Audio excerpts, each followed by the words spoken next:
Bonjour, c'est Trigor pour l'Institut UPCT. Aujourd'hui, on va parler du consentement. C'est un sujet qui est beaucoup abordé dans le monde progressiste, dans le monde féministe, et c'est un sujet qui n'est pas beaucoup abordé chez les hommes, et c'est ça que je voudrais apporter aujourd'hui, c'est la notion de consentement chez les hommes. Parce que bah oui, si les mecs, déjà, ne s'appliquent pas à eux-mêmes le consentement, comment voulez-vous qu'ils respectent le consentement des femmes? Donc, est-ce que les hommes respectent déjà leur propre consentement? C'est la question qu'on va se poser aujourd'hui, et la réponse va faire mal.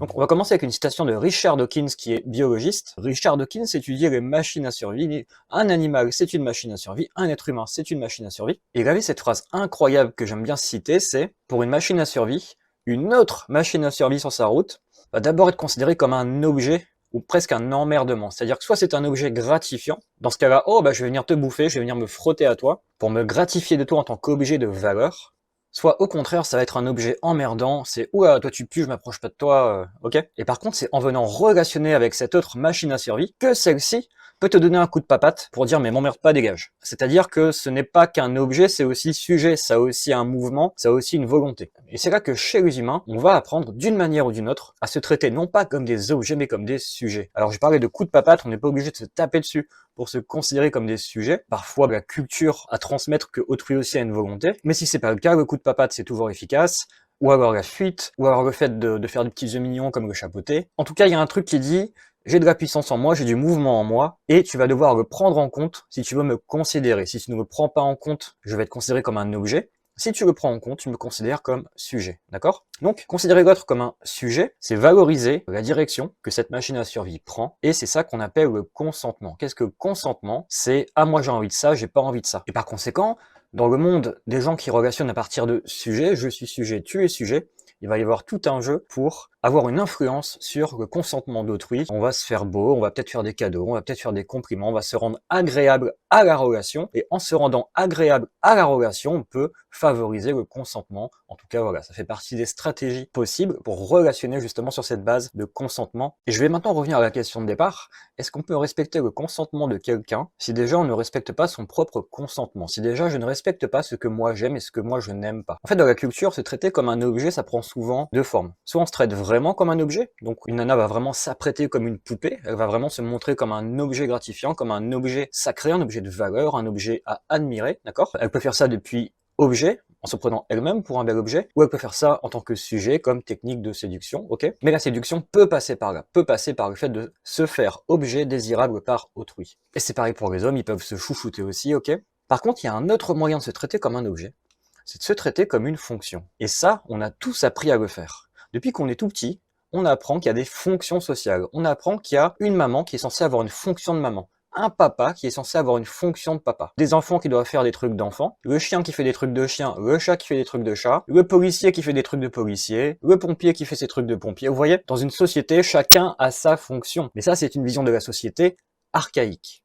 Archaïque, ça veut pas dire qu'elle est dépassée. Ça veut dire que dans notre façon de penser le monde, on va d'abord voir le monde comme ça, on va d'abord intégrer, connaître, goûter au monde à partir de ça. Dans la version archaïque de notre cerveau, il y a des grands archétypes comme ça, un homme c'est un homme, une femme c'est une femme, les chiens ne font pas des chats, vous voyez, le truc qui peut facilement devenir un discours réactionnaire, mais c'est pas forcément un discours réactionnaire, c'est un discours archaïque, ou en tout cas c'est une première couche dans notre conscience de qu'est-ce que c'est que le monde. Et ensuite, à partir de cette première couche, on va venir apporter de la nuance, de la complexité. En fait, un homme ça peut être ça aussi, en fait une femme ça peut être ça aussi, en fait maman elle a peut-être pas les moyens d'être maman tout le temps, en fait papa il a peut-être pas les moyens d'être papa tout le temps, en fait les policiers peut-être que parfois, chez eux aussi, il y a des criminels. En fait, les hommes politiques, ils disent pas forcément tout le temps la vérité. Et c'est là qu'on va vivre une forme de déchirement dans notre intérieur archaïque, parce que toute notre représentation du monde va vraiment se faire péter par le feedback de la réalité qui est en fait beaucoup plus nuancé que ça. Et c'est là qu'on va se rendre compte que les acteurs qui jouent les archétypes ne sont pas des archétypes. Le policier, en fait, c'est pas un policier. C'est un mec qui parfois joue à être policier. Le président, c'est pas un président. C'est un mec qui joue à être président. Au bout d'un moment, on comprend que les fonctions ne sont que des fonctions et que nous, on est plus que des fonctions. C'est ça qui est important. C'est qu'en fin de compte, moi, je suis plus qu'une fonction. Par exemple, un enfant qui ferait ouin ouin et sa maman n'est peut-être pas disponible pour venir lui faire un câlin. À ce moment-là, sa maman n'est pas sa maman. L'enfant va insister ouin ouin ouin ouin ouin ouin. toujours plus fort pour essayer de ramener sa maman à la fonction de maman. Parfois ça va marcher, parfois non. Et il y a des familles où ça va être l'inverse, ça va être des enfants très tôt qui, voyant que le rôle de maman n'est pas joué par la mère, vont eux-mêmes, en tant qu'enfants, jouer la fonction de maman dans la famille. Et des enfants comme ça qui vont se mettre à ranger, faire à manger, écouter les problèmes des adultes pour les rassurer, etc. Ok ? Pourquoi je vous parle de ça ? En fin de compte, un humain c'est plus qu'un objet, un humain c'est plus qu'une fonction. Moi, si par exemple ma fonction c'est cuisiner, j'ai peut-être pas envie de cuisiner tout le temps non plus. Parfois j'ai peut-être envie de prendre des vacances et de faire autre chose de ma vie. Et dans ces moments-là, même si les gens auraient encore envie que je cuisine pour eux, non, j'ai plus envie de cuisiner, je vais faire autre chose, ok ? C'est ça, se respecter en tant que sujet. Il y a des gens comme ça, ils sont malheureux au travail, ils sont malheureux dans leur fonction, et ils y restent encore. C'est-à-dire qu'ils aimeraient bien faire autre chose, ils ne sont pas vraiment consentants à ce qu'ils font, et pour autant ils restent parce que là, au moins, c'est rassurant. Et c'est comme ça qu'on va commencer à ne pas respecter son propre consentement chez soi. Marshall Rosenberg disait que la dépression est notre récompense quand on a été conforme. Vous voyez ce que ça veut dire ? C'est ça. La dépression, c'est notre récompense pour ne pas avoir respecté notre propre consentement. Et c'est horrible, hein, c'est ultra difficile quand on se rend compte de ça, qu'à certains endroits de sa vie, putain, mais j'étais pas consentant. Je ne parle pas que de relations de sexe, je parle aussi de travail, je parle aussi de prise de responsabilité. À partir du moment où on n'est pas consentant, on ne se respecte pas en tant que sujet. Et ça, dans la culture moderne, c'est un truc qui, je crois, est très bien porté par le mouvement féministe, par le mouvement woke, etc. C'est que c'est des mouvements qui brandissent un truc qui s'appelle le consentement. Alors ils le font de manière plus ou moins à droite, c'est pas la question, mais je remarque que dans des sphères un peu plus réactionnaires et masculines, il y a encore cette nostalgie de l'homme fonction et de la femme fonction ou de la femme objet.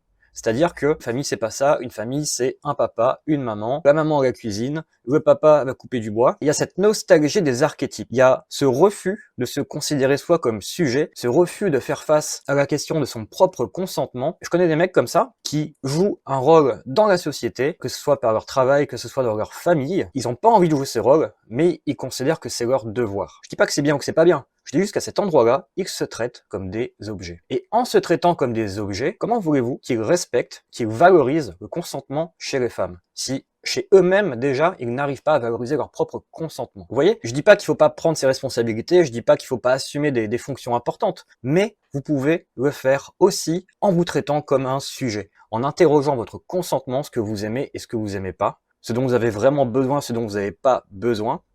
Vous pouvez trouver votre valeur d'homme en vous respectant en tant que sujet. Ça commence par dire non à ce qu'on veut pas, et ça commence par dire oui à ce qu'on veut vraiment. Je connais plein de mecs comme ça, quand ils couchent avec leurs copines, même s'ils ont pas vraiment envie, ils couchent quand même avec. Ils couchent quand même avec parce que c'est leur devoir d'homme, un homme ça doit bander, et s'ils n'arrivent pas à bander, ils sont malheureux, ils ont honte, ils se disent putain j'ai pas rempli ma fonction. Mais mec, tu peux aussi te considérer comme un sujet en fait. Cet endroit-là précis où tu souffres, c'est l'endroit où tu peux créer du respect pour toi. Le respect, ça se crée. Le respect, c'est de la valeur ajoutée. Quand on passe de objet à sujet, objet c'est toujours là. Sujet, c'est une couche de respect en plus. Et quand on n'a pas les moyens de se respecter comme sujet, on va toujours retomber dans objet et fonction. Il n'y a pas de souci. Mais au moins, s'ouvrir la porte à se respecter comme sujet, interroger son propre consentement, vous allez voir, vous allez mieux relationner avec toutes les personnes qui sont déjà à sujet. Et il y a beaucoup de femmes en Occident qui sont déjà à sujet. Et je vois ces femmes-là, quand elles sortent avec un mec qui se prend pour une fonction, je vois qu'elles les dominent, mais même sans vouloir les dominer. Elles ont un coup d'avance, si vous voulez, dans le respect de soi. J'ai vu des mecs se faire dépouiller par des nanas qui, elles, se respectaient comme sujet. Mais les mecs, eux, qui ne respectent pas comme sujet, ils ont accepté de se faire dépouiller. Parce qu'ils pensaient que c'était leur fonction.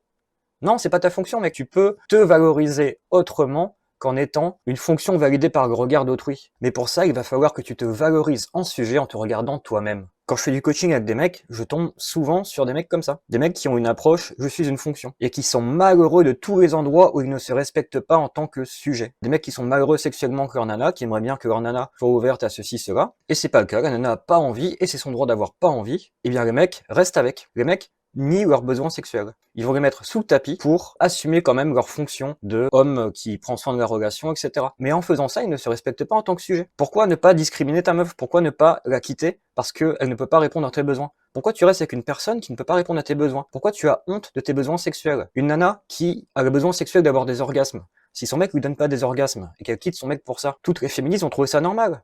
Il n'y a pas de souci. Pourquoi tu fais pas pareil? Pourquoi tu t'autorises pas à faire pareil?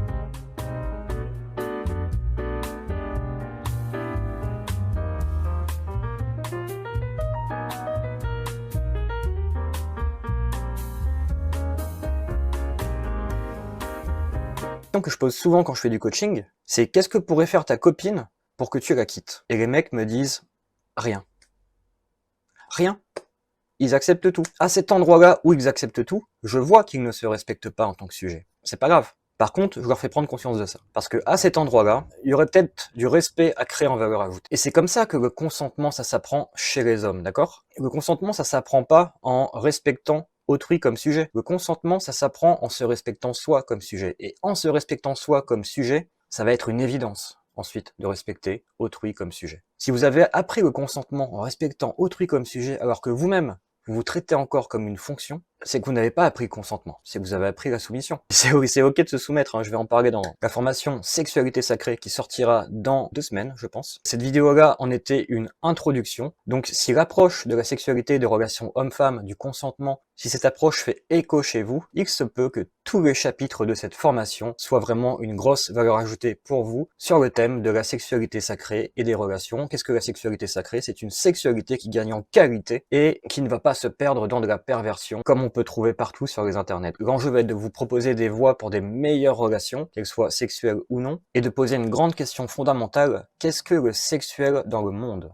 Qu'est-ce que le sexuel dans le monde? À quel moment ça commence? À quel moment ça se termine? Vous allez voir, c'est un sujet tellement vaste que, à la sortie de la formation, je vais doubler son prix. Donc, si vous voulez vous la réserver, elle est en pré-vente pendant 2 semaines, là, jusqu'à la sortie de la formation. À partir de ce moment-là, son prix va doubler. J'espère que ça ne vous choque pas trop, mais quand je vois le contenu que je vais vous apporter, je ne peux pas faire autrement. Je ne peux pas me sous-valoriser, en fait. Je vends vraiment mes formations au prix minimum où j'estime personnellement leur valeur.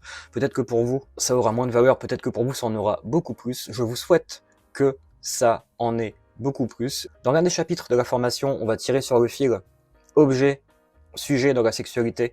Il y a une continuité à ça, il y a aussi altérité et ipséité dans la sexualité.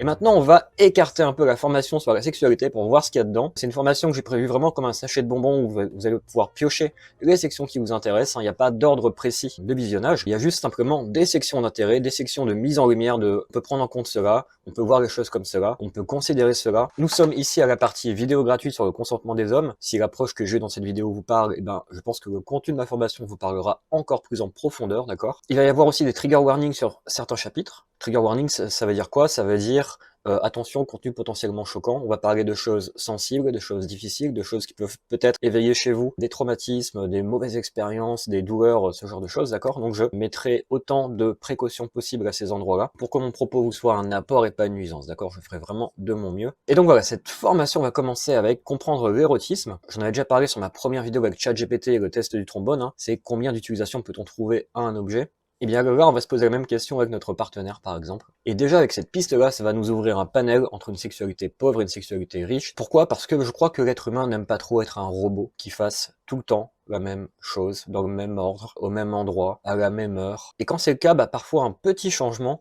va apporter une découverte, une surprise, un endroit de sexualité nouveau que l'on va pouvoir explorer et découvrir avec son partenaire, avec sa partenaire. Donc ce chapitre-là va vraiment être une ode à la pensée divergente dans la sexualité. Je vais développer le principe d'érotisme le plus profondément possible, ok? Ensuite, il va y avoir une section sur les 5 formes de sexualité. En fait, plus on gagne en maturité dans la vie, plus on va découvrir des nouvelles formes de sexualité. Ça veut pas forcément dire aller faire des partouzes, ça veut pas dire avoir une sexualité de la déviance, ça veut dire, dans le même acte sexuel, il va y avoir des choses différentes qui vont être vécues, d'accord? Parfois, moi je vis une forme de sexualité à cet endroit-là, quelqu'un vit une forme de sexualité à cet endroit-là, on a l'impression de faire l'amour, mais en fin de compte, on est dans 2 mondes différents, et on est chacun dans son petit monde où on se masturbe un peu avec l'autre, c'est qu'on ne se voit pas qu'on est en train de vivre des formes de sexualité différentes. C'est pas grave, c'est pas un problème, mais conscientiser ça, ça peut vraiment tracer des ponts parfois entre des personnes qui vont avoir une sexualité très différente de la nôtre, et pourtant on peut réussir à relationner sur la totalité de nos différences, hein. Ça va être très enrichissant, et la question c'est comment est-ce qu'on s'enrichit de ce qui n'est vraiment, mais vraiment pas nous, alors que nous on voudrait vivre un truc qui nous ressemble un peu, quoi. Ensuite il va y avoir la section sur jouissance et souffrance, et quand je vous parle de section, c'est dans une section il y a plusieurs vidéos, hein, parce qu'il y a plusieurs thèmes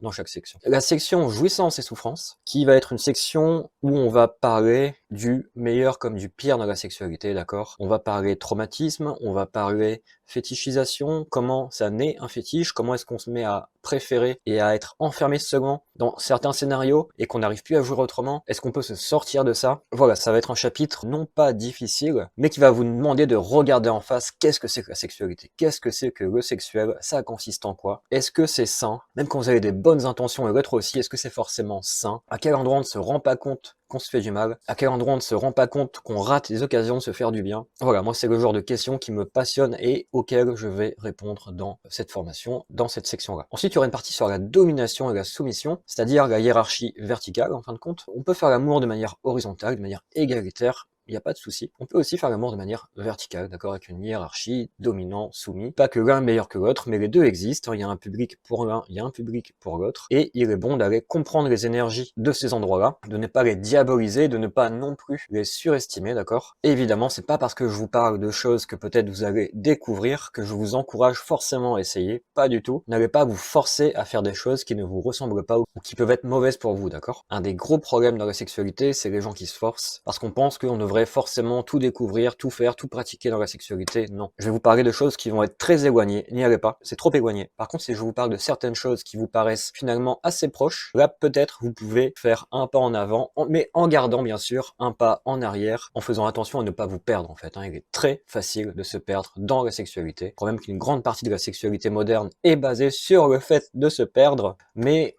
on peut aussi se trouver. D'accord? Ensuite, il va y avoir une section sur ce que j'appelle le connard intérieur des hommes et la salope intérieure des femmes, d'accord? C'est ce fameux endroit en vous où, quand les gens voudraient vous détruire, vous marcher dessus, vous arrivez à dire non, non, je t'emmerde, tu ne vas pas m'écraser, j'ai ma place, et si je te gêne, bah, c'est la même. Donc, la salope et le connard intérieur, c'est ce qui donne le meilleur et le pire chez un être humain, chez un homme et chez une femme, d'accord? Très important de comprendre ça, de connaître ça, de voir ça chez soi, de voir ça aussi chez l'autre, d'accord? Quand vous êtes en couple, si vous ne prenez pas soin de votre connard ou salope intérieur et de celle de l'autre, eh bien ça va probablement être un amant ou une maîtresse qui va en prendre soin, d'accord? Ensuite, il va y avoir une section sur le viol, qui comportera aussi une sous-section sur la culture du viol. Ce sont des thèmes difficiles, ce sont des thèmes douloureux, ce sont des thèmes importants. Il faut en parler, il faut penser ces choses-là pour ne pas violer autrui, pour ne pas se faire violer par autrui. Il y a vraiment de la conscience à poser sur ces sujets. Et aussi, bien sûr, il y aura des premières pistes de comment est-ce qu'on peut guérir d'un traumatisme, dans quelle mesure c'est possible. Mais ce ne sera que des pistes, d'accord? Ça ne veut pas dire que ça va être bon pour vous. Donc si ce sujet-là vous ébranle beaucoup, je vous suggère d'aller voir un ou une thérapeute ou de vous entourer de personnes bienveillantes et qui seraient à l'écoute sans vous juger, d'accord? En fait, c'est le chapitre qui me fait le plus peur parce que j'ai vraiment peur de dire des choses qui peuvent être mal interprétées. Je vais vraiment mâcher mes mots plusieurs fois dans ma bouche avant de l'ouvrir. On ne peut jamais être assez précautionneux sur ce genre de sujet. Sur tous les sujets traumatiques, on ne peut jamais être assez précautionneux. Je ferai de mon mieux. Et puis, si vous en être nourri. Si c'est pas le cas, oubliez tout ce que je vous ai raconté, d'accord? Il y aura aussi une section sur les 3 orientations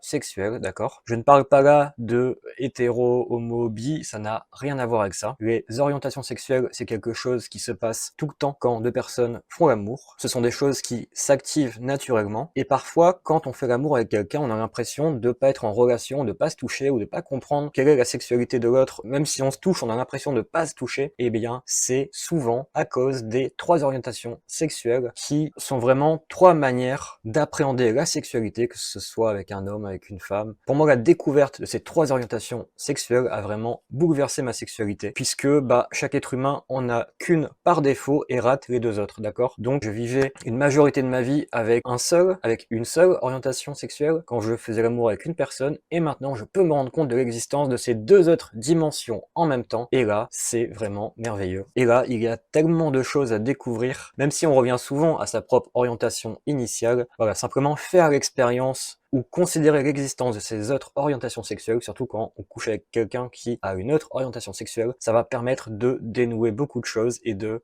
mieux se toucher à certains endroits. Ensuite, on va parler de spiritualité sexuelle. Est-ce que votre sexualité, c'est simplement de la décadence joyeuse, ou est-ce que vous couchez pour ne pas vivre votre vie d'intérieur parce que c'est la seule chose qui peut encore vous valoriser? Est-ce que quand vous faites l'amour, vous ressentez une communion avec l'univers? Est-ce que vous couchez par manque? Est-ce que vous couchez par désir? Ou est-ce que vous couchez par immanence? Ça n'a vraiment rien à voir et ça fait partie des choses qu'on verra dans cette section. Et enfin, je vais terminer sur l'énergie sexuelle, ou tout simplement sur ce qu'on appelle le sexuel. Qu'est-ce que le sexuel. Ce n'est pas que la partie génitale de la sexualité où on se rentre dedans. On a vu dans cette vidéo que le consentement déjà apportait une valeur ajoutée à la sexualité, par conséquent le consentement fait partie de ce qu'on peut considérer dans le sexuel. Mais il n'y a pas que ça. On va vraiment atteindre là une définition du monde, de la société, des mouvements presque cosmiques, des dynamiques d'humains entre eux, de relations de groupe. Où est-ce que l'énergie sexuelle est présente dans la société? Où est-ce qu'elle n'est pas présente? Est-ce qu'elle est présente partout? Est-ce qu'il y a des endroits où on peut respirer hors de la sexualité? Voilà, ça va être un chapitre dédié à cette énergie-là, savoir la voir, la reconnaître, ses vertus comme ses perversions. Et à partir de là, vous aurez tous les bagages en main pour vivre une sexualité sacrée. Enfin, ce produit aura des sections bonus si vous possédez d'autres produits de l'Institut Ipséité. Là, ça va vraiment être une avalanche de cadeaux. Si vous avez la formation sur la CNV, vous aurez en bonus une section sur les besoins sexuels. Si vous avez la formation Book EDM, vous aurez en bonus une section sur sexualité et narcissisme. Si vous avez la formation Ipséité, vous aurez en bonus les 15 profils sexuels selon l'Ipséité. Si vous avez la formation gratuite des langages de l'amour, eh bien vous aurez la partie bonus que Robin est en train de me préparer. Si vous avez la formation gratuite Ton amour caché, vous allez avoir la section bonus sur la sexualité pluri-émotionnelle, c'est-à-dire une sexualité avec chacune des émotions dont on a parlé. Est-ce qu'on peut avoir une sexualité avec de la tristesse? Est-ce qu'on peut avoir de la sexualité avec de la colère? Est-ce qu'on peut avoir de la sexualité avec le dégoût? Est-ce qu'on peut avoir de la sexualité avec la peur, la surprise, la joie? Ou est-ce que la sexualité, ce ne serait que de la joie? Vous voyez, on va essayer de défricher ça et de voir ce qui est possible de vivre, d'expérimenter. Je dis pas que ça va être bon pour tout le monde, mais dans mon expérience, il y a des choses incroyables à vivre de ce point de vue-là. Ça peut être aussi vraiment libérateur pour les traumatismes, d'accord? Donc ça va vraiment être une très belle section que je vous prépare là-dessus. Et enfin, si vous avez la formation Esprit hiérophanique, vous aurez la section bonus sur le télos sexuel. Qu'est-ce que le télos? Eh bien, la formation Esprit hiérophanique ne va parler que de ça, en large et en travers. Donc vous le saurez bien assez tôt. Et possiblement que je ferai un bridge sur la formation Argent profane et Argent sacré, que je ferai aussi une section bonus sur Argent et sexualité, monnaie et sexualité. Vous savez quel est le plus vieux métier du monde, mais vous savez aussi qu'il n'y a pas que l'argent comme monnaie. Donc il va y avoir des choses très intéressantes. L'Institut Ipséité, je prévois ça vraiment comme plusieurs formations autonomes, mais si vous en avez plusieurs, vous aurez à chaque fois des bonus de synergie entre ces formations, parce qu'il y a toujours, en croisant deux sujets, une troisième chose à dire sur comment le sujet A relationne avec le sujet B. Donc je vais adorer faire ces bridges-là et je vais adorer vous les offrir en cadeau. Et enfin, cette formation aura un bonus secret. Ça va être une petite cerise sur le gâteau.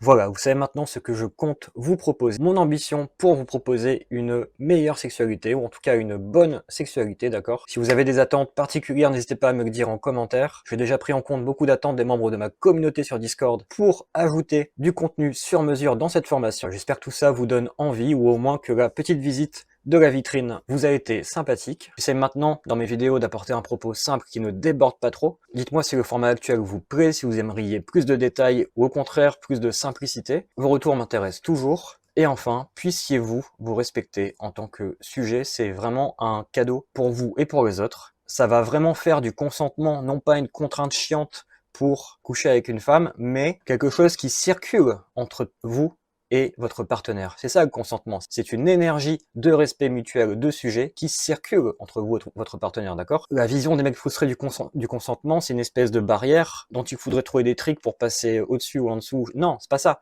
Le consentement, c'est une énergie de respect mutuel, ok? Et ça commence par vous. Ok? Je vous souhaite à bientôt pour une prochaine vidéo. On m'a dit que je vous souhaite à bientôt, ça ne veut rien dire, mais j'aime bien dire ça. Donc je vous souhaite à bientôt pour une prochaine vidéo.